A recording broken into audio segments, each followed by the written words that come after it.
एक छान संध्याकाळ आहे. डॉक्टर जोशी आणि डॉक्टर वारंजीकर परिवारातर्फे आपल्या सर्वांचं मनपूर्वक स्वागत. एक वेगळी संकल्पना या ठिकाणी सादर करणार आहे. Doctor Muralidhar Dattatray Waranjikar, orthopaedic surgeon, साताऱ्यातले प्रतीत यश ऑर्थोपेडिक सर्जन. ऑर्थोपेडिक सर्जन ही एक त्यांची सर्वसामान्य ओळख आहे, पण मूळ त्यांच्या आतमध्ये एक सिंधबाद दडलेला आहे. सिंधबादची आपण सगळ्यांनी लहानपणी गोष्टी ऐकलेली असतील.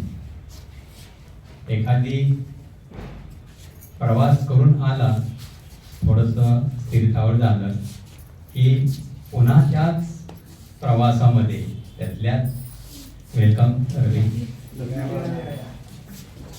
या त्या प्रवासातली जी उत्सुकता आहे, त्या प्रवासातला जो एक थरार आहे, ते पुन्हा अनुभवाचं वाटतं. म्हणजे शांत बसणं किंवा पहिल्या ह्याच्यातलं जे काही मिळवलेलं आहे त्याचा आनंद थोडा वेळ पुरतं चालतं.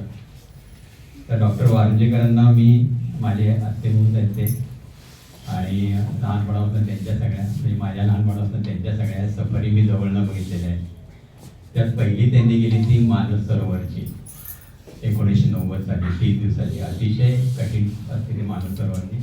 अशा असंख्य त्यांनी प्रवास केले, त्याची प्रवास वर्णनं लिहिली. त्यांना खूप प्रवासाचं म्हणा, फिरण्याचं हा एक मोठा शौक आहे. गाणी, मित्रमंडळी आणि आता नुकतंच त्यांना एक यूट्यूबवरती जे वेगवेगळे त्यांचे तुम्ही कदाचित बघितले असतील, तो एक त्यांचा शौक आहे. पण यातलं थरारक जे आता आपल्याला नुकतंच त्यांनी पूर्ण केलेलं आहे, एक कृष्णा परिक्रमा. आपण सगळ्यांनी नर्मदा परिक्रमा ऐकलेली आहे, ती तर खूपच कठीण असते, पण आता ती खूप बऱ्यापैकी सर्वसामान्य लोकांना करतील अशी सोपी केलेली आहे. तशी कृष्णा परिक्रमा थोडीशी अजूनही कुणी केलेली नाही आहे.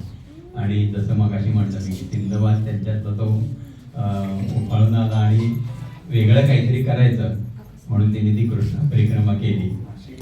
तर आपण त्यांच्याच तोंडून आता हे सगळं पुढचं कृष्णा परिक्रमेचं वर्णन आपण ऐकणार आहोत. Welcome doctor वारंजीकर.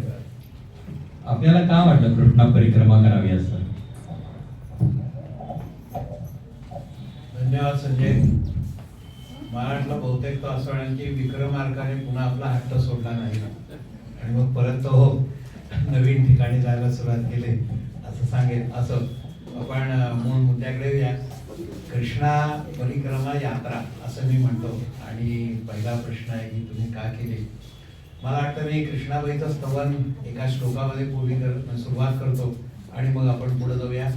श्रीमद कृष्णा वेणी मणिमय मुकुटा पद्मपत्रा यथाक्षी कस्तुरी कुंकुमाभ्याम विलसित वदना रत्नवत कुंडलाभ्याम कांची केयूर हारा गणमणि व्यसन नुपुरा पीतवस्त्रा पायान मा विष्णू रूपा कर धृत वदया भीती शंखाब्ज हस्ता.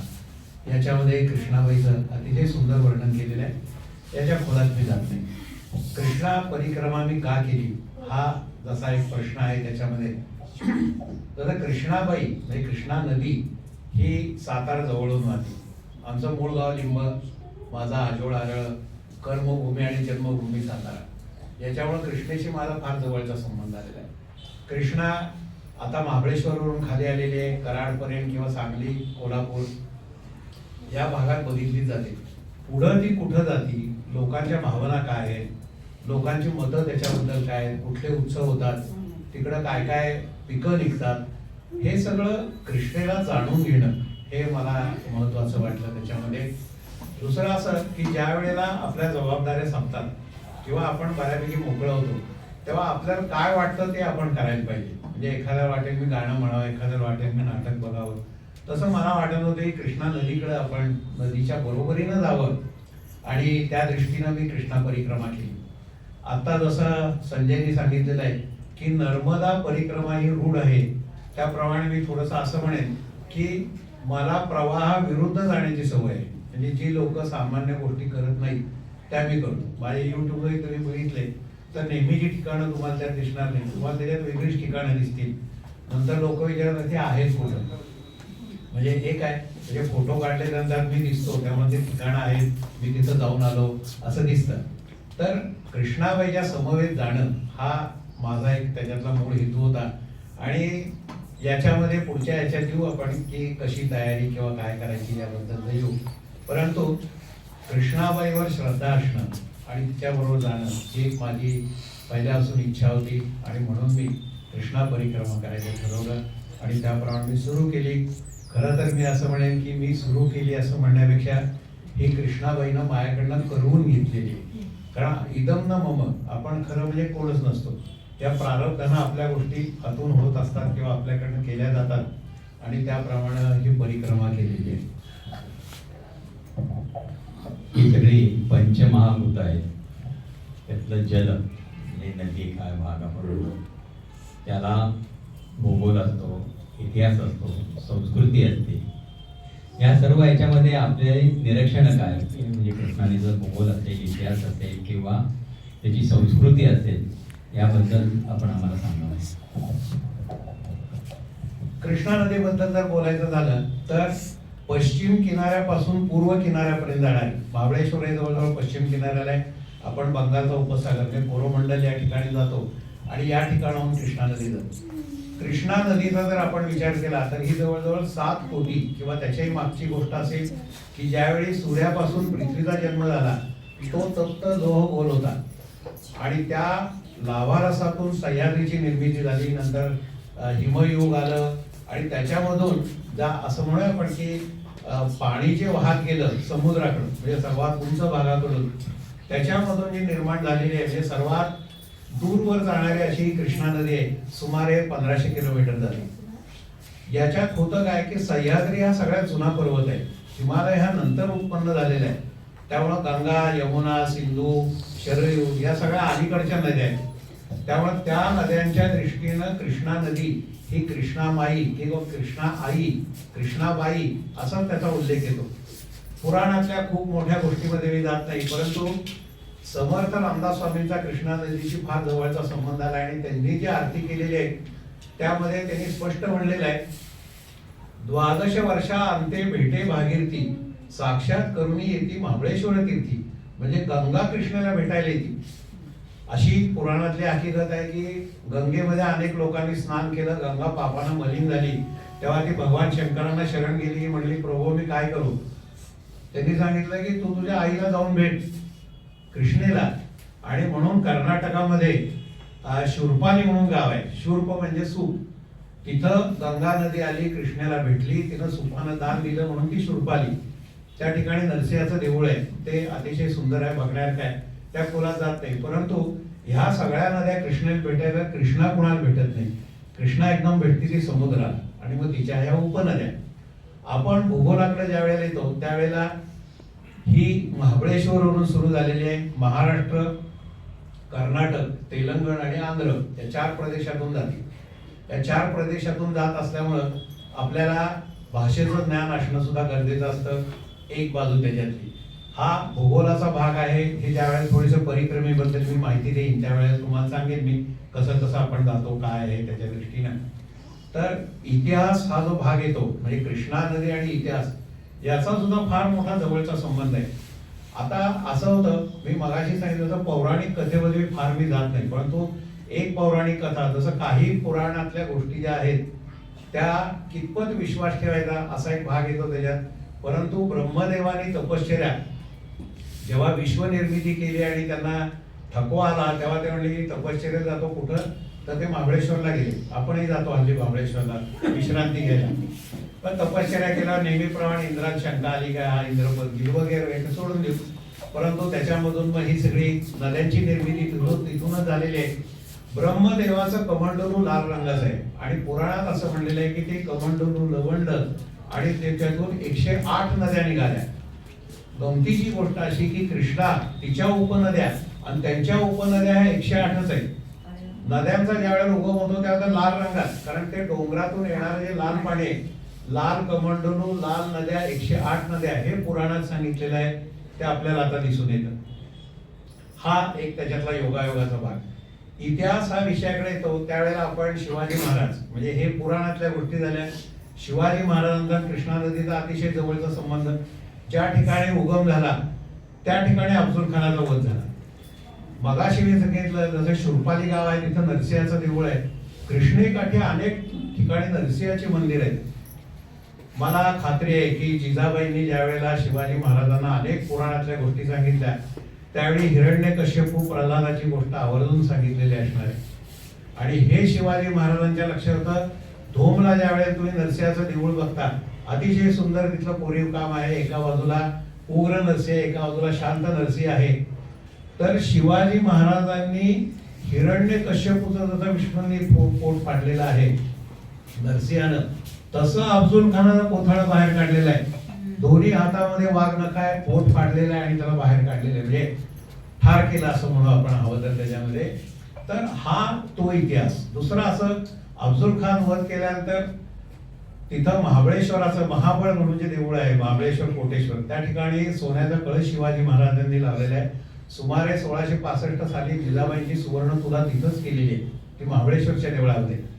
खाली आपण ज्या वेळेला येतो तेव्हा कृष्णाबाईचे उत्सव सुरू झालेले आहेत। याचा सुद्धा जो हे येतो संदर्भ की अफजल खानाने अनेक जे काही उच्छाद बांधलेले होते म्हणजे तुळजापूरची देवी, पंढरपूर वगैरे तिथून ती दैवता हलवली आणि त्याचा विध्वंस केलेला होता। तेव्हा या सगळ्या लोकांनी कृष्णाबाईची प्रार्थना केली। कारण मी मगाशी सांगितलं तसं रामदास स्वामींनी स्पष्ट म्हणले सत्य त्रिगुणात्मक जडरूपधारी। आता तुम्हाला दैवत कोणतं दिसतं, तुम्हाला विष्णू दिसणार नाही, अमुक दिसणार नाही, पण कृष्णाबाई दिसेल। त्यांनी कृष्णाबाईची प्रार्थना केली आणि सांगितलं की आई आमचंही संकट दूर कर। म्हणून ज्या दिवशी अफजल खान आणि शिवाजी महाराजांची भेट होती प्रतापगडावर तेव्हा सगळे कृष्णाबाईच्या पात्रात उभे राहिलेले होते आणि तिची प्रार्थना केली। आणि तिकडून फोन आली की अफजल खानाचा वध झाला। ती होती गीता जयंती आणि गीता जयंतीच्या नंतर आलेल्या पौर्णिमेला बावधनला उत्सव सुरू झाला कृष्णाबाईचा। म्हणजे हे कृष्णाबाईचे उत्सव आहे, याच्या मागे ही पार्श्वभूमी आहे। आणि माहुलीचा जो उत्सव होतो सातारच्या जवळचा इथं कृष्णा मेळणा संगम आहे त्या ठिकाणी शिवाजी महाराजांनी वर्षासन दिलेलं होतं उत्सवासाठी, ते आतापर्यंत चालू होतं। म्हणजे सरकारी त्यांच्या खजिन्यातून असेल त्याची काही रक्कम असेल ती येत होती। शिवाजी महाराजांचाच आपण ज्या वेळेला पुढे विचार करतो, स्वराज्याचा विचार करतो, त्यावेळेला हंबीरराव मोहिते कृष्णा कोयना संगम कराडला त्याच्या जवळच्या तळबीडचे हंबीरराव मोहिते, संताजी घोरपडे कृष्णा पंचगंगा संगम कुरुंदवाड नरसिंहवाडी पलीकडे झालं संताजी घोरपडेंची आपल्याला समाधी दिसते। पुढं ज्या वेळेला दक्षिण दिग्विजयाला शिवाजी महाराज गेले तेव्हा श्रीशैल्य या ठिकाणी गेलेले होते। श्रीशैल्य म्हणजे मल्लिकार्जुन, पुन्हा कृष्णेकाठी, कृष्णा तिथं खोल वाहती म्हणून तिला पाताळगंगा म्हणतात। शिवाजी महाराज मल्लिकार्जुन तिथं लिंगाच्या समोर बसले, त्याचे इतके त्यांना म्हणजे भरून आलं म्हणू की मी शंकराला काय वाहू, तर त्यांना वाटलं आपलं शिरकमल वाहूया म्हणून त्यांनी खडकाला हात घातला असं मारणार होते, म्हणजे आपलं शिर कापणं होते। त्यांनी सहकार्याने थांबवलं, म्हणजे महाराज तुमच्या हातून अजून बरंच काही काम व्हायचे, असं काही तुम्ही करू नका। तिथं शिवाजी महाराजांनी एक गोपूर बांधलेलं आहे श्रीशैल्य, आणि कुठं नसलेलं देऊळ शिवाजी महाराजांचं श्रीशैल्य इथं आहे, तिथं त्यांचं वस्तू संग्रहालय आहे, ते अतिशय बघण्यासारखं आहे। ही कृष्णाबाई, हे कृष्णाबाईची संस्कृती आहे आणि त्याच्या इतिहास आहे, त्याच्याबरोबर संस्कृती आहे। आपण थोडं ज्या वेळेला पुढे जातो त्यावेळेला अजून एक नाव घेईन म्हणजे रामदास स्वामी, म्हणजे मी अलीकडचा काळ सांगतोय। रामदास स्वामींनी काय केलं की आधीच्या संतांनी तुम्हाला भक्ती मार्ग सांगितला, पण रामदास स्वामी म्हणले असा भक्ती मार्ग उपयोगी नाही, हातात खड्ग पाहिजे। म्हणून त्यांनी सगळी जी लोक तयार केली, म्हणजे मारुतीची उपासना करा, व्यायाम करा, काही शस्त्र शिका, आणि ही सगळे जे मावळे होते ते शिवाजी महाराजांना दिले आणि त्यातून हे स्वराज्य उभं राहिलेलं आहे। म्हणून मग शिवाजी महाराज आणि रामदास स्वामी यांची मैत्री म्हणा, गुरु शिष्य म्हणा, नातं त्याच्यातलं हे सगळं उरमोडी म्हणजे नदी कृष्णा नदी जी उपनदी तिथंच होते। रामदास स्वामी अनेकदा कृष्णा नदीवरती आलेले आहेत। सातारच्या जवळ अंगापूर आहे, अंगापूरच्या डोहामध्ये त्यांना अनाहत नाद ऐकू येऊ लागले, त्यांनी डोहामध्ये उडी मारली, त्याच्यातून अंगलाई देवीची मूर्ती सापडली, ती सज्जनगडावर स्थापन केलेली आहे। अजून एक मूर्ती सापडली, राम लक्ष्मण सीता, त्याची चाफळला स्थापना केलेली आहे. अजून थोडा आपण पुढे जातो त्यावेळेला बहे बोरगाव म्हणून लागतं. बहे बोरगावच्या ठिकाणी अशी हकीकत आहे की प्रभू रामचंद्र जेव्हा लंकेवरून परत येत होते तेव्हा त्यांना वाटलं की आपण कृष्णेकाठी थांबावं, म्हणून कृष्णेमध्ये बेट आहे त्या ठिकाणी ते थांबले आणि शंकराची ते म्हणले की मी पूजा करतो. त्यावेळेला कृष्णेला भरती आली, ती म्हणले आपण रामाचं दर्शन घेऊया. तेव्हा मारुतीनं आपल्या बाहूनं कृष्णा थांबवली, म्हणून बाहू क्षेत्र किंवा बहे बोरगाव म्हणतात. त्या डोहात सुद्धा रामदास स्वामींना वाटलं इथं मारुतीचं स्थान असावं, कारण मारुतीनं हे सगळं थांबवले. त्यांनी उडी मारली. योगातलं तुम्हाला माहिती असेल त्याला कुंभक म्हणतात, म्हणजे श्वास रोखून धरणं. त्याचा रामदास स्वामींचा मोठा अभ्यास होता. खाली गेले आणि त्यांना मोठी मूर्ती सापडली मारुतीची, ते आपल्या शक्तीनं त्यांनी वर आणली आणि तिथं स्थापना केली. हा इतिहासाचा भाग येतो.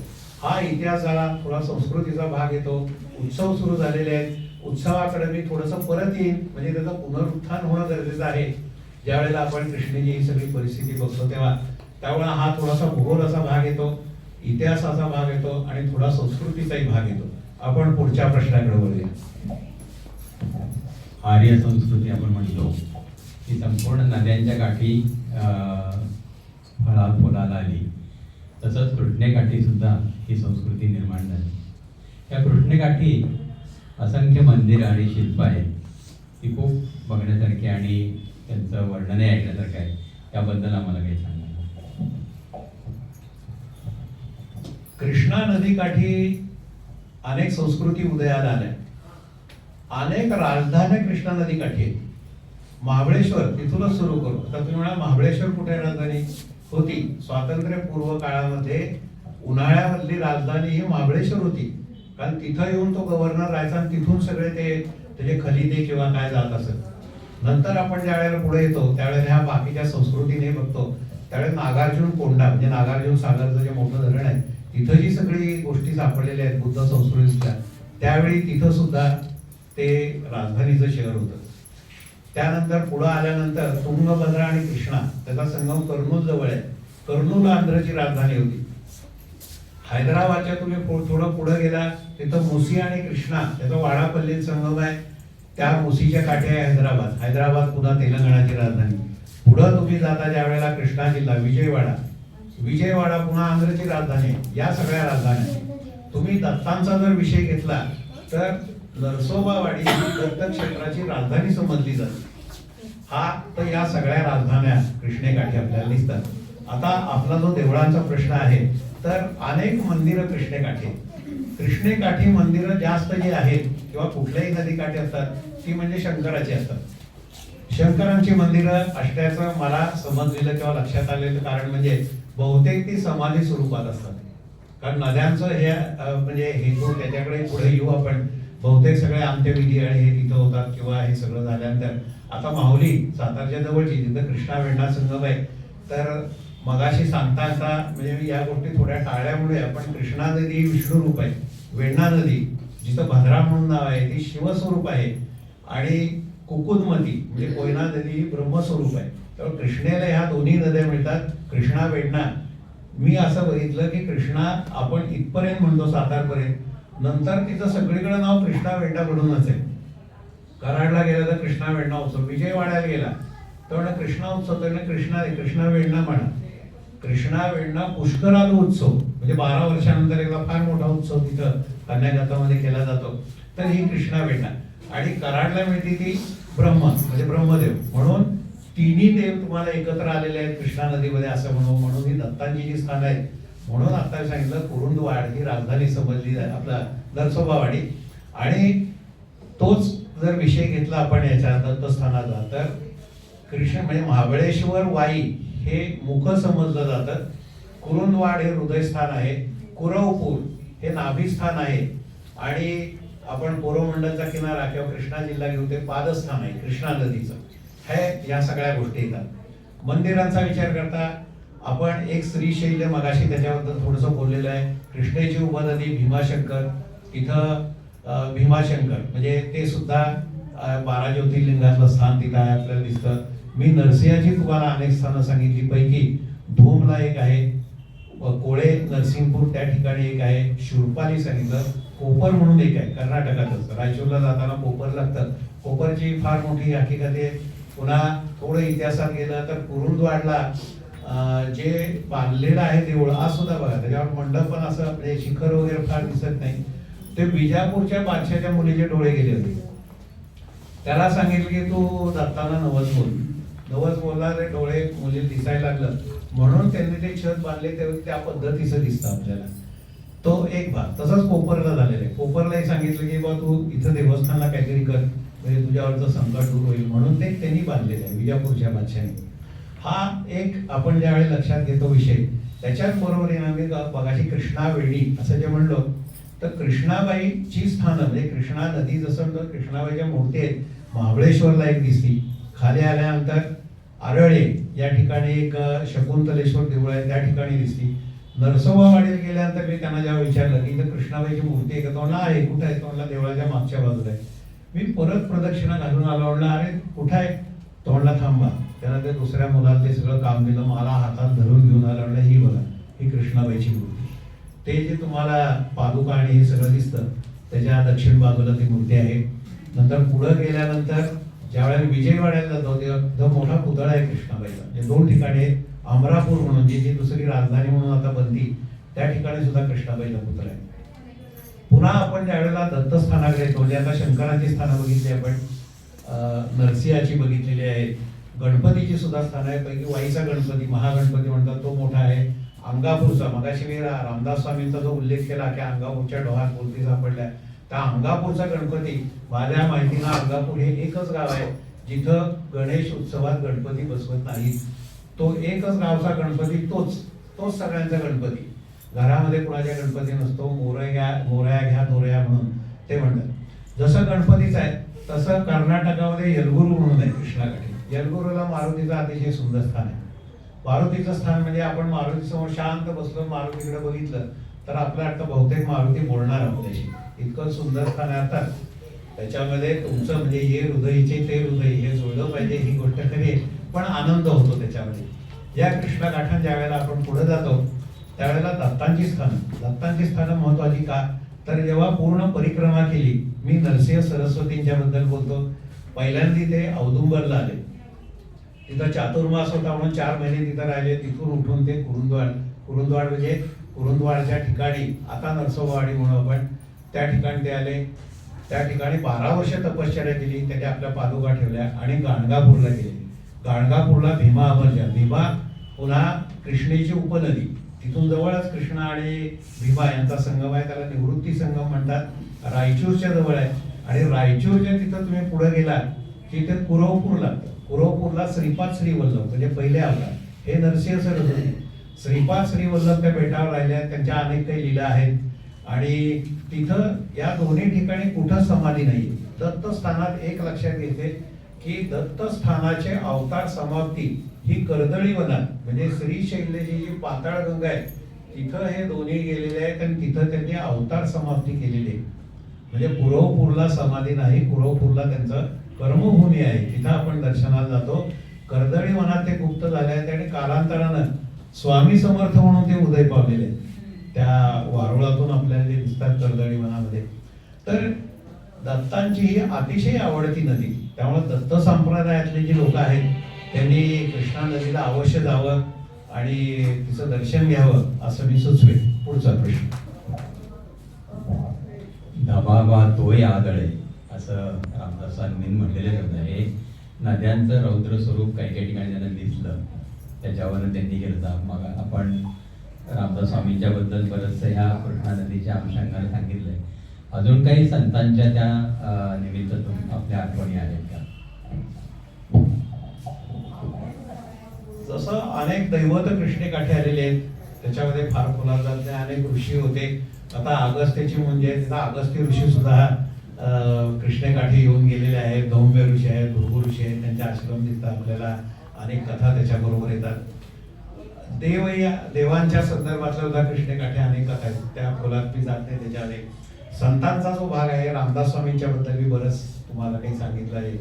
एकनाथ महाराजांनी नरसोबावाडीचा घाट बांधलेला आहे, हा उल्लेख आहे तिथं. आता जो आपल्याला जो घाट दिसतो तो दिसतो अहिल्यादेवी होळकर त्यांनी याचं मंदिर बांधलेलं आहे. महाबळेश्वरचं जे आहे, अतिबळेश्वर कोटेश्वर आहे, ते मंदिर अहिल्याबाईंनी बांधलेलं आहे. उपनद्यांचा विचार केला तर ज्ञानेश्वर माऊली, तुकाराम महाराज, इंद्रायणी, नंतर ते भीमेल मिळणार आणि भीमा, म्हणजे ह्या उपनद्या आहेत त्याच्यामध्ये. त्यामुळे ही सगळी संत मंडळी कृष्णेकाठीच आहे आणि कृष्णेकाठी त्या सगळ्यांना आनंद मोठा मिळालेला आहे. म्हणजे रामदास स्वामीजी तर ते मी म्हणून सांगितलं की आता माहुली आमच्या जवळ सातारच्या, माहुली बघायला मला 2 तास लागले, आपलं 2 दिवस लागले मला. म्हणजे मलाही माहिती नव्हतं की इतकं काही आपल्याला बघायला येतं. म्हणजे बाजीराव ज्यावेळेला शाहू महाराजांना भेटायला यायचे तेव्हा माहुलीत त्यांनी मोठा वाडा बांधलाय, त्याच्या आता काही अवशेष शिल्लक आहेत. त्याला बुलंद महाल म्हणतात. बुलंद महालामध्ये एक मोठा बुरुज आहे आणि त्या बुरुजात अजूनही तो गवाक्ष दिसतो. तिथं मस्तानी हे सगळं सौंदर्य बघत असेल. मस्तानी पाहिलेलं आहे, निदान तिची खिडकी तरी बघून त्याच्यावर तरी आनंद बांधला. तर असा संतांचा सुद्धा संबंध कृष्णेशी खूप आलेला आहे. सातारा ही ऐतिहासिक राजधानीच आहे आणि कृष्णा नदीचा उगम तिथं आहे. बरंचसं कृष्णा नदीचं पात्र हे सातारा, सांगली या ह्याच्यामध्ये जातं. तर इतिहास या संबंधानं काही नदीच्या, कृष्णा नदीच्या संबंधाच्या आठवणी आपण इतिहास आणि भूगोल असं दोन्ही म्हणूया. कृष्णदेवराय म्हणून जे राजे पूर्वी होऊन गेले, म्हणजे आपलं हंपी आणि या बाजून जे विजयनगरचं साम्राज्य होतं, त्यांना भट्ट म्हणून त्यांच्या पदरी एक जण होता. त्यांनी कृष्णा महात्म्य वाचून दाखवलं. कृष्णा महात्म्य वाचून दाखवलं ते म्हणजे मला कृष्णा परिक्रमा करायची. लिखित स्वरूपात म्हणजे माहिती असलेला कृष्णदेवराय पाहिला की ज्यानं कृष्णाची परिक्रमा केली. आणि तो ज्या वेळेला माहुलीला आला त्यावेळेला कृष्णा वेण्णा संगम बघितला तर इतका खुश झाला की त्यांनी तो जो त्यांचा हे होता ज्याने वाचून सगळं दाखवलं, त्याला बरीचशी तिथली जमीन दिली. तो म्हणला इथं वस्ती कर आणि कृष्णेची सेवा कर. तर तिथं मी मगाशी सांगितलं असं कृष्णा वेण्णा एकत्र असलेलं एकमेव मंदिर माऊलीत आहे, ज्याला आपण ट्विन म्हणतो. म्हणजे सयामी ट्विन म्हणा कदाचित, दोन्ही एकत्र असलेलं असं ते एकमेव मंदिर राहतं. हा जो एक भाग राहतो त्याच्यातला, त्याप्रमाणे आता ही सगळी राज्य आलेली आहेत. महाराष्ट्र, कर्नाटक, तेलंगणा वगैरे. पूर्वी ही राज्य काही नव्हती त्याच्यातली. त्यामुळे कृष्णे बरोबर जाताना सातारा जिल्ह्यामध्ये गमतीची गोष्ट अशी की महाराष्ट्रातच खूप आपल्याला गोष्टी या बघायला मिळतात किंवा त्याचा इतिहास खूप मोठा आहे. कदाचित मी मराठी जाणतो म्हणूनही असेल त्याच्यामध्ये.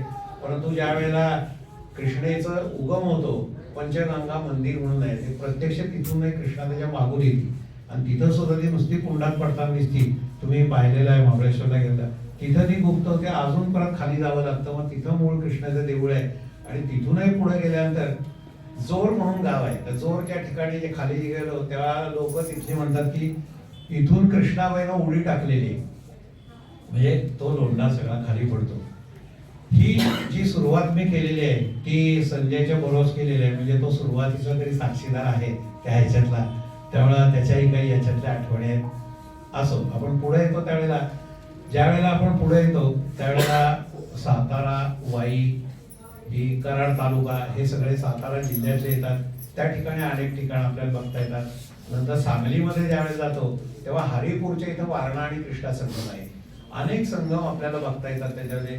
पुढे गेल्यानंतर कुरुंदवाडा आहे, त्या ठिकाणी पंचगंगा आणि कृष्णा संगम आहे. आता सांगायची गोष्ट अशी की महाराष्ट्रातलं शेवटचं गाव कृष्णा नदी काठचं म्हणजे खिद्रापूर. खिद्रापूरला अतिशय सुंदर कलाकुसर आहे आणि त्या ठिकाणी मी जवळजवळ पूर्ण 1 दिवस घालवला त्या गाईड बरोबर. तेव्हा त्यानं मला हे सगळं समजावून सांगितलं. म्हणजे इतक्या मोठ्या तुळया आणि हे म्हणलं चढवलं कसं वरती त्याच्यामध्ये, म्हणजे कसं असावं. तेव्हा त्यानं सांगितलं ह्या देवाला भूमिगत देवालय म्हणतात. भूमिगत, हे 500 वर्ष बांधकाम चाललेलं होतं. हे किती पिढ्या त्याच्यात गेल्या असतील. म्हणजे खालचं सगळं बांधायचं, त्याच्यावर माती टाकायची, मग त्याच्यावर ते गाडे ओढत यायचे आणि हत्तीच्या साह्यानं त्या तुळया किंवा काय शिल्प सगळी बसवायची. कारण जय विजय सुद्धा इतके मोठे आहेत की त्याचे आक्रमणातले तुटलेले तुकडे सुद्धा आपल्याला उचलत नाहीयेत. म्हणजे इतकी ती मोठी शिल्प कशी ठेवली असतील. हाच असा भाग येतो. त्याप्रमाणे घटप्रभा आणि मलप्रभा पैकी मलप्रभेचा ज्यावेळेस विचार करतो त्यावेळेस ती बदामी, पट्टडकळ, ऐहोळे या बाजूने ज्या वेळेला येते. बऱ्याचशा उपनद्यांची सुद्धा मी परिक्रमा केलेली आहे. मला आवड आहे म्हणून मी मुद्दाम त्या नद्या सगळ्या बघत गेलो किंवा कुठून कशा गेल्यात. तर पट्टडकळ, ऐहोळे, बदामी या ठिकाणचं शिल्पकला इतकी अप्रतिम आहे की पट्टणकडचं ते शिल्प हे सगळं बंगलोरचा विधानसौध बांधलेलं आहे. म्हणजे त्याच्यावरनं ती कल्पना त्यांनी घेतलेली आहे. हे इतकं सुंदर बांधलेलं आहे. आणि मग आपण पुढे जातो तर ही कलाकुसर अप्रतिम आहे. मी मगाशी सांगितलं असं धोमला मुद्दाम जा. धोमला नरसिंहाचं देऊळ आहे, सिद्धेश्वर मंदिर शंकराचं आहे. ते खोल आहे. खोल आहे म्हणजे जवळ नदीपात्राचेही खाली जातं. नदीचं पाणी ज्यावेळी वाढतं त्यावेळेस तिथं पाणी येतं. मगाशी मी जसं तुम्हाला कोळ्याचं सांगितलं, कोळे नरसिंहपूर ते सुद्धा नदीच्या खाली आहे. तुम्ही तिथं गेला तर पावसाळ्यामध्ये किंवा विशेषतः तिथं सुद्धा बोटावर पाणी असतं. त्याला ज्वाला नरसिंह असं म्हणलेलं आहे. कारण पराशर ऋषींनी तपश्चर्या केली आणि सांगितलं की मला दर्शन द्या. तेव्हा नरसिंहानं उग्र रूपातलं दर्शन दिलं, त्यांना बघवलं नाही. ऋषींनी त्याला सांगितलं, विनंती केली की देवा तुम्ही कृष्णा नदीत जा, कारण कृष्णा नदीच फक्त तुमचं तेज सहन करू शकेल. आणि नंतर मग ते एका राजाला त्यांनी दृष्टांत दिलं आणि सांगितलं मला इथून काढ. तर राजा म्हणला मी ओळखायचं कसं? तर त्यांनी सांगितलं तू कडबा पसर नदीवरती, ज्या ठिकाणी आग लागेल त्याच्या खाली मी आहे. तिथं आग लागली. मग त्यांनी पाणबुडे किंवा हे पाठवली लोक, मग ती मूर्ती काढली. अतिशय सुंदर मूर्ती आहे. तर हा सगळा त्याच्यामधला एक एक भाग येतो.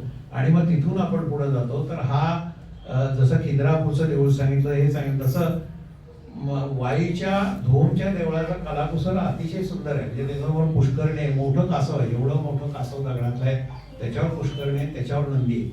तर हे अतिशय सुंदर बघण्यासारखं आहे. तर ही जी कला आहे, संस्कृती आहे, हे आपल्याला कृष्णा काठात जातात बघता येते. माझा जोर म्हणण्यापेक्षा माझा जो मुख्य गाभा होता ते लोकांशी संवाद साधणं, लोकांना विचारणं बाबा तुम्हाला काय वाटतं, तुमचे काय काय म्हणजे इकडे काय उत्सव होतात, कृष्णा नदीबद्दल तुम्हाला काय वाटतं, हे सगळं त्यांच्याकडून जाणून घेणं. आणि मुख्य म्हणजे कृष्णा नदीला जाणून घेणं, हा माझा त्यातला मुख्य उद्देश होता. मग अशी म्हटलं तसं कृष्णा नदी महाबळेश्वरातून जेव्हा उगम पाहून खाली यायचा प्रयत्न डॉक्टरांनी सांगितलं तरी ती उडी मारते तिथून खाली. तिथंच एकमेव तिथं अवकाळपणा येतो. नंतर मात्र पुढं शेवटपर्यंत ती जसं गदिमानी वर्णन केले, संथ वाहते कृष्णामाई, तीरावरल्या सुखदुःखांची जाणीव तिला नाही. आता हे सद्यस्थिती काय आहे कृष्णा नदीच्या काठची, आपण ती सगळी जी बघितलेली आहे त्याबद्दल. हा माझ्या परिक्रमेचा अजून एक भाग होता. आता मी मगाशी सांगितलं असं परिक्रमा म्हणजे काय, तर परी म्हणजे भोवती आणि क्रमा म्हणजे फिरणे, नदी भोवती फिरणे किंवा नदी जवळून फिरणे. नर्मदा परिक्रमा ही एका अर्थानं कर्मठ पद्धतीनं होते. म्हणजे फक्त उजवीकडे ठेवायची, डावीकडे जायचं नाही, मग असं जातो तसं येतो. मी तो प्रकार काही ठेवला नाही. कारण जसं मी मगाशी सांगितलं की ही नाती आपल्याला कळतात. जसं मी भुईंजला गेलो, भुईंजला महालक्ष्मीचं मंदिर आहे, एका ठिकाणी भृगु ऋषींचा आश्रम आहे. तिथल्या लोकांना विचारलं तर महालक्ष्मी, ती भृगु ऋषींची मुलगी म्हणजे महालक्ष्मी. अरे वा, चांगला. म्हणजे तो जसा समजलेला भाग आहे तसं तुम्ही नरसोवाडी नाही, आपलं औदुंबरला तुम्ही गेला तर औदुंबरच्या नदीच्या पलीकडे भुवनेश्वरी देवी. गुरुचरित्र वाचतात त्यांना माहिती आहे की एकाने ती जीभ कापून दिलेली होती त्या देवीला. म्हणजे तो फार बुद्धिवान नव्हता आणि तो ज्यावेळेस शीर कापायला लागला त्या देवीने थांबवलं आणि म्हणली तू पलीकडे जा, तिकडे नरसिंह सरस्वती आहे, ते तुला सगळं देतील. तर त्यांनी विचारलं, म्हणजे त्यांनी सांगितलं की नरसिंह सरस्वती हे माझे भाऊ आहेत. म्हणजे हा जो भुवनेश्वरी देवी नरसिंह सरस्वती आहे हा संबंध आपल्याला त्या गावकऱ्यांकडून कळतो. मग ते इकडे आले वगैरे वगैरे, ती सगळी पुढची कथा येते त्याच्यामध्ये. तर ह्याच अशा गोष्टी आहेत. तसं नदीची सद्यस्थिती काय आहे असं विचार करता हा सगळा भाग झाला. हा थोडासा पुराण किंवा जसं नाण्याची दुसरी बाजू काय आहे. आता दुसऱ्या बाजूला ज्या वेळेला आपण बघतो म्हणजे मग हा अभ्यास असतो बराचसा. हे असं का होतं म्हणजे मी जसं धोपचं तुम्हाला सांगितलं की सिद्धेश्वर आणि नरसिंहाचं देऊळ बघा, पण नदीकाठी गेलं तर इथं अतिशय जलपर्णी मानलेली. तर आता ह्या जलपर्णीचं काय, म्हणजे जलपर्णी का होती, तिथं गाळ होतो, पाणी संत असतं आणि उथळ असतं. आता हेच तुम्ही उजनी धरणाकडे जा किंवा तुमच्या इथून जा, पाणी उथळ आहे पण ते लांब आहे आणि खोल आहे. उथळ एक भाग आणि वाहतं असणं हा दुसरा भाग. तर उथळ पाणी, थांबलेलं पाणी मग जलपर्णी आहे. हे वाहतं असेल तर तसं ती तेवढी टिकत नाही. आता जलपर्णी खरोखरच वाईट आहे का? काही जण म्हणले नाही, ती तर उलट गाळून धरती त्याच्यातला वगैरे असं. तो त्याच्यातला एक मुद्दा येतो तिथला. पण जलपर्णी वाढते म्हणजे 10 पटीनं फटाफट वाढत असते. त्यामुळे पावसाळ्यापूर्वी ती काढायला पाहिजे, त्याच्यातून आपण मोकळं होऊ पुढे जाऊ त्याच्यामध्ये.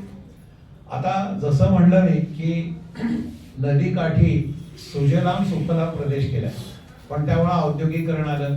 जसं मी आता सांगितलं की अनेक राजधान्या आहेत किंवा अनेक संस्कृती उदयाला आल्या, अनेक गावं तयार झाली. पण जसं औद्योगिकीकरण आलं त्याच्याबरोबर प्रदूषण आलं त्याचं. त्यामुळे आता प्लास्टिकच्या पिशव्या किंवा कचरा वगैरे हे सगळं दिसायला लागलेलं आहे. हे सगळं मोकळं करायला पाहिजे. वस्तुतः पुन्हा नदी हा प्रकार कसा होतो, ती सगळ्यात खोल असते. म्हणजे कुठूनही पाणी सोडलं तरी कधीतरी ते नदीत पोचणार आहे. त्यामुळे हे पाणी चांगलं करणं आणि सोडणं हा जर विचार केला तर फक्त 40% काम या गोष्टीवर चाललेलं आहे आणि शासन सुद्धा याबद्दल उदासीन असतं. त्यामुळं वस्तुतः नद्यांचे नैसर्गिक पद्धतीनं मार्ग असे असतात की काही अंतरानंतर ते पाणी आपोआप स्वच्छ होत जातं. पण नदी जेवढी मोठी असेल तेवढ्या त्याच्यामध्ये ऑक्सिजन जातो आणि तेवढे त्याच्या जलचर तयार होतात. ऑक्सिजन तयार होतो तसं त्याला ॲरोबिक बॅक्टेरिया म्हणजे प्राणवायूवर असणारे जे बॅक्टेरिया असतात ते विघटन करतात, मोकळं करतात. तळाला जाल त्याच्यात अनएरोबिक बॅक्टेरिया असतात, ते सुद्धा हे सगळं काम करतात. परंतु जशी आता धरणं झाली तसं वाहतं पाणी कमी झालेलं आहे, कारण पाणी अडवलेलं आहे. त्यामुळे वाहत्या पाण्यातले जे सजीव आहेत ते आपल्याला दिसत नाही. किंवा ज्यावेळेस नद्यांना पूर येतो माशांना अंडी घालायची असतात ते प्रवाहाच्या विरुद्ध जातात आणि त्या भिंती असतात त्या भिंतीला धडकून ते मरून जातात. त्यामुळे कित्येक जाती आता नष्ट होत चाललेले आहेत. म्हणजे मासे खाणाऱ्यांच्यासाठी ही तशी चिंतेची बाब आहे. परंतु तसं आपल्याला लक्षात घ्यायला हवं.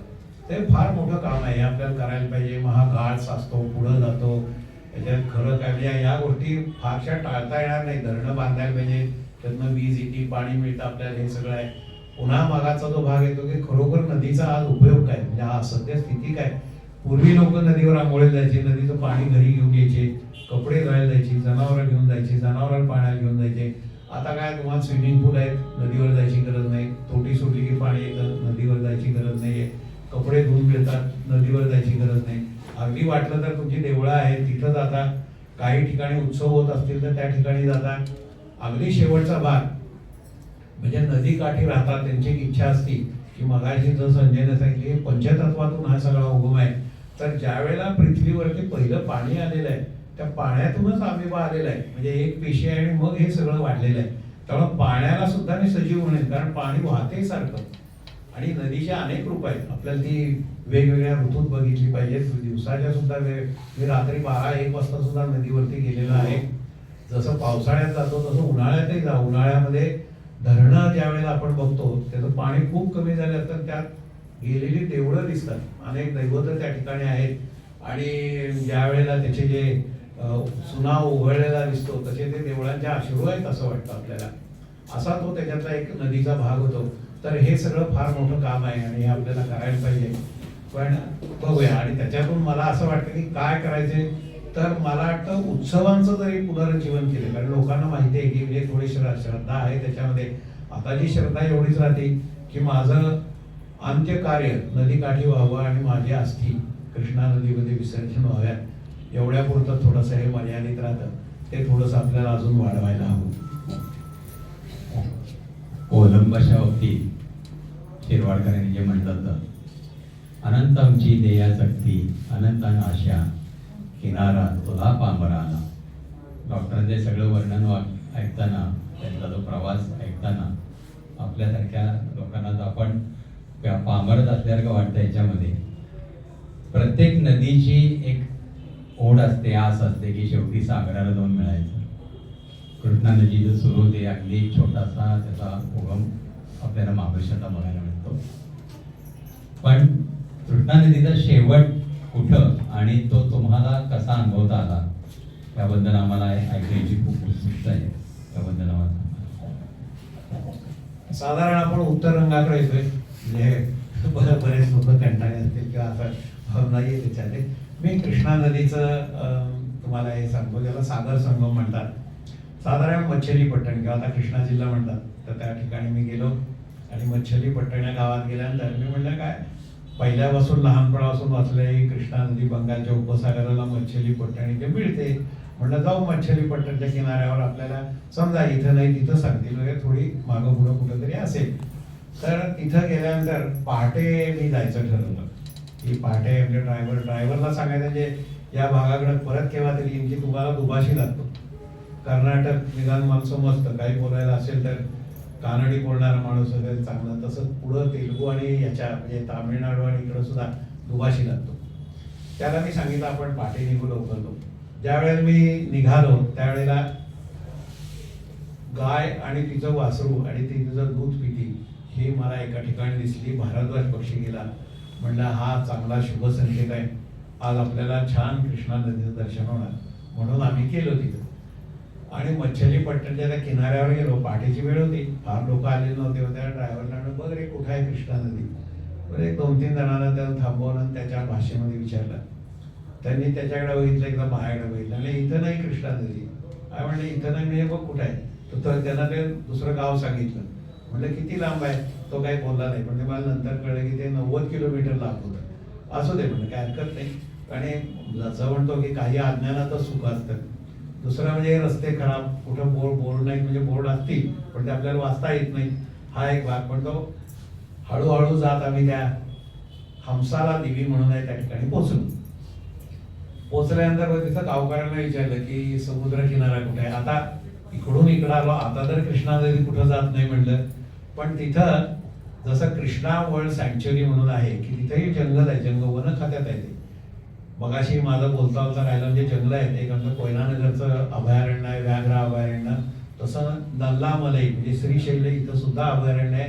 तिथं तर सकाळी 6 ते रात्री 6 एवढंच तुम्हाला त्या जंगलातून बस किंवा गाड्या जात येतं, बाकीच्या वेळेला ते बंद असतात. इथं जंगल खातं असल्यामुळे त्याने ती दार बंद केलं होतं. तर मग म्हटलं आता ठीक आहे गाडी तर जाणार, म्हणलं हे उघडणार केव्हा. तो म्हणलं हे 9 नंतर केव्हा येतील तेव्हा उघडतील. म्हटलं आता 8 वाजले, एक तासभर करायचं काय. तर तिथला जो ग्रामस्थ होता त्यातला एक जण म्हटला की मी तुम्हाला मोटरसायकलवर नाही बारकी जागा ठेवलेली होती, तिथून तुम्हाला समुद्र किनाऱ्यावर घेऊन जातो. म्हणलं ठीक आहे चल म्हणलं. म्हणून त्याच्या मागं बसलो. आता माझा ड्रायव्हर होता तो दुभाषिक होता, पण याची भाषा तशी मला येत नव्हती. मग तिथे गेल्यावर त्यानं आपल्याला दाखवलं हा समुद्र किनारा, माझं काम समजलं. त्याला म्हणलं कृष्णा नदी कुठं आहे. तर तो म्हणला कृष्णा नदी इकडं म्हणा अजून 10 किलोमीटरवर आहे. म्हणलं आता घे गाडी परत. म्हणलं परत गेला होता, म्हणलं याच्याशी बोलताही येणार नाही. मग त्याच्याशी परत गेल्यानंतर ड्रायव्हरला विचारलं. मग त्यानं 1-2-4 जण जमली होती लोक की हे कोण आले काय वगैरे. त्या बोलण्यातून मला असं समजलं की कृष्णा नदी जिथं समुद्राला मिळते त्याला सागर संगम म्हणतात. तिथं नजीकच्या काळामध्ये जवळजवळ 150 लोक खलास झालेली आहेत. म्हणजे बोटी उलटल्या म्हणा, अमुक ऍक्सिडेंट काय वाटतं ते झालं असेल, त्यामुळं पोलिसांनी ते सील केलेलं आहे. तो किनारा पूर्ण बंद केलेला आहे, तुम्हाला तिथं जाता येणार नाही. बरं आता म्हणलं आपण आलोय इतक्या लांबून आलोय या एकाच गोष्टीसाठी. तर मग परत त्याच्याशी परत एकदा म्हणलं अजून काय म्हणतो वगैरे ऐकूया. तर त्यातला एक जण पुढे आला. तो म्हणला मी तुम्हाला नेतो त्या अर्थाने दुभाषाच्या बोलण्यावरून. पण म्हणला रस्ता जंगलातला आहे, तिवराची जंगलं आहेत, चिखल आहे, काटे आहेत, शंख शिंपले टोचतात. काही ठिकाणी भरतीनं ज्या वेळेला आपण डबकं म्हणू किंवा काय तिथे पाणी असतं, पाण्यातून जावं लागेल. आता पोहता येणं वेगळं आणि तिथं पोहत जाणं हे वेगळं, हे सगळे वेगळे विषय होते. पण तो म्हणला की तुम्हाला नेईल, पण तुमची चालायची तयारी पाहिजे. वाटेत काहीही मिळणार नाही, फोनची रेंज नाही, प्यायला पाणी नाही, सँडविच मिळणार नाही. म्हणजे तशी यायची तयारी आहे का. थोडक्यात कसं असतं की देव तुमची परीक्षा घेत असतो. तो डिस्करेज, पण तुम्ही येऊ नका म्हणजे तुम्ही नाही म्हणा, तुम्ही मोकळे मी मोकळे, तुम्ही जा मी जातो. तर त्याच्यात पुढं होतच की पुन्हा तो रिस्ट्रिक्टेड एरिया आहे. पोलिसांनी बघितलं काय तुम्हाला कुठं चालला काय, हा परत भाग येतो त्यातला. म्हणलं ठीक आहे माझी तयारी आहे. त्याच्या पायात चप्पल नव्हतं. म्हणलं आपण तरी कशात चप्पल घाला, देश तसा वेळ नाहीतरी चिखलात उतरून चप्पल खाली जायची आणि त्याचा पुढं उपयोग होणार नाही. मी चप्पल काढून टाकल्या. नंतर माझी एक अर्धी चड्डी होती आणि लुंगी घातली होती. त्याच्यावरती मी आपली अर्धी लुंगी वर घेतली. एक शर्ट, 2 फोन होते, दोन्ही फोन मी त्याच्याकडे देऊन टाकले. म्हणलं गेले तर त्याच्याकडनं जातील, आपल्या काही नको, तो नीट जाणारा होता. ठीक आहे म्हणलं. आम्ही चालायला सुरुवात केली. चालायला सुरुवात केल्यानंतर हा करमंडलचा किनारा आहे, हा थोडासा बेभरवशाचा आहे.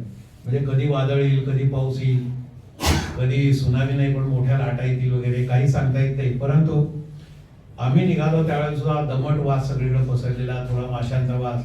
पाऊसही थोडासा सुरू झालेला होता. पुढं चालायला लागलो, किती वेळ आम्ही चालत होतो तेव्हा पत्ताच नाही. तोंडालाही कोरड पडली. तेव्हा म्हणलं असू दे जाऊया. मग जिथं जिथं पाणी असायचं तिथं तो आधी पुढं जायचं, म्हणजे अंदाज घ्यायचा की इकडून जाऊ का तिकडून जाऊ, आणि मग तो मला त्याच्याबरोबर घेऊन जायचा. त्याला सुरुवातीला मी म्हटलं होतं की मी काठी घेतो, काठी घेऊन म्हणजे थोडासा आधार होईल त्यांना. तर त्यांना हातात सांगितलं ना मीच काठी आहे तुमची, तुम्ही काही काठी घेऊ नका म्हणलं. बरं म्हणलं. मग असं आम्ही बराच वेळ चालत पुढं पुढं गेलो. आणि नंतर मग त्याने एका ठिकाणी मला सांगितलं की गाज ऐकू यायला लागली होती समुद्राची. तो म्हणला जवळ आले. पुढे सांगितलं बरं झालं, काय हरकत नाही. पुढं गेलो आणि पुढं गेल्यानंतर मी एकदम स्तंभित झालो. असं मोठं कृष्णेचं पात्र होतं, त्याला मुनेरू म्हणून एक नदी मिळत होती, ती दिसत होती. बाकीचं सगळं चिवडाचं जंगल होतं. मी मगाशी सांगितलं सर, चिखल काटे कुटे त्याच्याकडे काहीही लक्ष द्यायचं नाही त्याच्यातलं. साधारणपणे आपण असं लक्षात घेतलं की देह हे साधन आहे आणि देव मिळवणं हे साध्य आहे आपलं, किंवा ब्रह्म मिळवणं.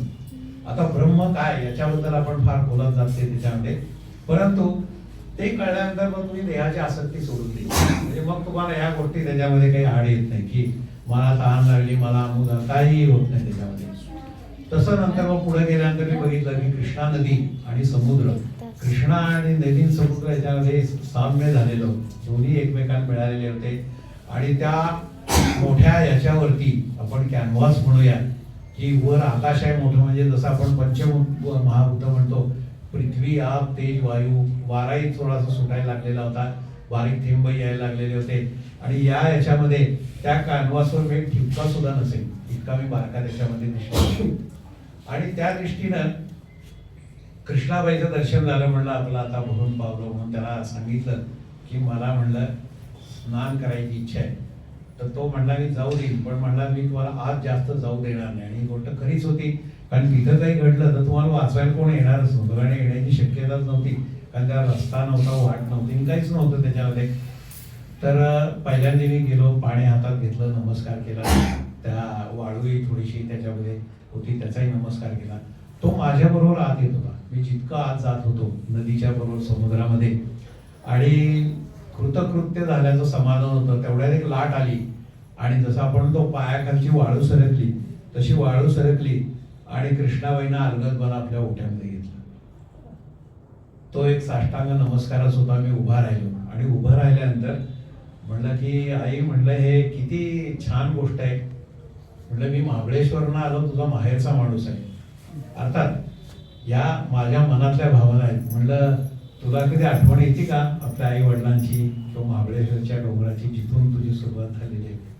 आणि मी डोळे मिटले आणि मला वाटलं कृष्णाबाई हसली. म्हणजे असं वाटतं का तुला की मला माहेर आठवणार नाही? हे पाणी बघ, या पाण्याची वाफ होती, त्याचे ढग होतात आणि ढगाने आम्ही परत तिथं महाबळेश्वरला येतो. आणि मी आल्यानंतर माझ्या आई वडिलांना आनंद होतो, आईला पुन्हा पाना फुटतो आणि वाऱ्याचा आवाज येत बारीक बारीक बारीक हे सुरू होतं. हे गाठच नाही का म्हणजे माहेरची, हे चक्र म्हणजे अव्याहत लाखो वर्ष चालू आहे. मी सागराला मिळते आणि मी परत तिथं जाते, हा त्याच्यातला अनुभव होता. आणि या ठिकाणी जसं आपण म्हणतो की आयुष्यात केव्हा तरी तुम्हाला एक क्षण मिळतो की सुख दुःखे समे कृत्वा लाभा लाभो जयाची. तर मला यात आनंद झाला माहित नाही, मला दुःख वाटलं काहीच नाही. त्याच्याही पलीकडे गेलेला होता तो हा भाग होता. मी दर्शन घेतलं, थोडा वेळ थांबलो आणि मग माझा जो साथीदार माझ्या बरोबर आला, तो म्हणला आता आपल्याला परत जायला पाहिजे, कारण पोलिसांनी बघितलं आणि पुन्हा मग ते सगळं कोण निस्तरत बसणार आणि तुम्हाला न्यायचं ही माझी जबाबदारी आहे असं म्हणल्यानंतर मी म्हणलं ठीक आहे आपण जाऊया. म्हणलं पुन्हा एकदा नमस्कार केला कृष्णेला आणि परत यायला लागलो. बरेच कष्ट घेतल्यानंतर ज्या वेळेला एखादं दैवताचं दर्शन होतं ते फार मोठं असतं. म्हणजे त्याच्यामध्ये तुम्हाला ही सगळी अनुभूती येते. कदाचित म्हणेन हेलिकॉप्टरनं तुम्हाला कोणी नेऊन सोडलं असतं तर तुम्हाला हा अनुभव आला नसता त्याच्यामध्ये. हे असंच तुम्ही जायला हवं होतं. तर त्या ठिकाणी गेलो, मी परत यायला लागलो. परत आल्यानंतर येताना जाताना मला जेवढे कष्ट वाटले होते येताना मला काही कष्ट वाटले नाही. अगदी फुलावरून चाललोय असं वाटलं की त्याच्यामधून जाताना. आणि जसं वाऱ्याचा झुळूक यायला लागलेली होती की पावरीचा सूर भिडला मजसी माझा विसर पडला. बारीक असा कृष्णाचा आवाज, म्हणजे जसे याचं यावं वेळूतून त्याचे नाद ऐकू येऊ लागलेले होते. हे सगळे अनाथ नाद होते. हे सगळं केलं, त्याच्याबरोबर चालत चालत मी आलो आणि ज्या ठिकाणी आमची गाडी होती त्या ठिकाणी येऊन पोहोचलो. गाडी पोहोचल्यानंतर तिथं त्याला मी म्हणलं आता याचं आपण नाव सुद्धा विचारलं नाही, म्हणून त्याला विचारलंय, म्हणलं की ह्याला विचार आहे, म्हणलं तुझं नाव काय आहे? तो म्हणला गोपाळ, गोपाळ कृष्ण माझं नाव. फार चांगला आहे म्हणून. माझा जो ड्रायव्हर होता दुपारी त्याचं नाव मधुसूदन, माझं नाव मुरलीधर, आणि आम्ही कृष्णाबाईचं दर्शन घेतलं. हे सगळे तिथं आम्ही एकत्र होतो. मी त्याचे हात हातावर घेतले, त्याला नमस्कार केले, त्यांना असं मानेनं हे केलं, म्हणलं असं करू नका म्हणलं, म्हणजे तो गोपाळ कृष्ण आहे तर आपल्याला ह्या आपल्या भावना आहेत त्याच्यातल्या. नंतर हमसाला देवी ज्या ठिकाणी वेणुगोपाळ म्हणून एक देऊळ आहे, म्हणलं ग्रामस्थ आणि याच्या दृष्टीनं आपण इथलं दर्शन घेऊया. ते वेणुगोपाळ मंदिरामध्ये आतमध्ये गाभाऱ्यात अंधार होता, एक बारीक दिवा लावलेला होता. ते साधारण दाक्षिणात्य ह्याच्यामध्ये म्हणतो आपण, गुरुवायूर गेलं तरी आपण इथं ते खूप लांब आपल्याला दर्शन घ्यावं लागतं. बारीक ह्याच्यामध्ये फार सुंदर कृष्णाची मूर्ती दिसली. मी मूर्तीकडे बघितलं, डोळे मिटले, पुन्हा उघडून बघितलं, तो बाळकृष्ण गालात हसत होता की कशी फिरकी घेतली, नमस्कार केला, कृष्णाबाई महाराज की जय, हा जय जयकार केला. हा मला अनुभव आला.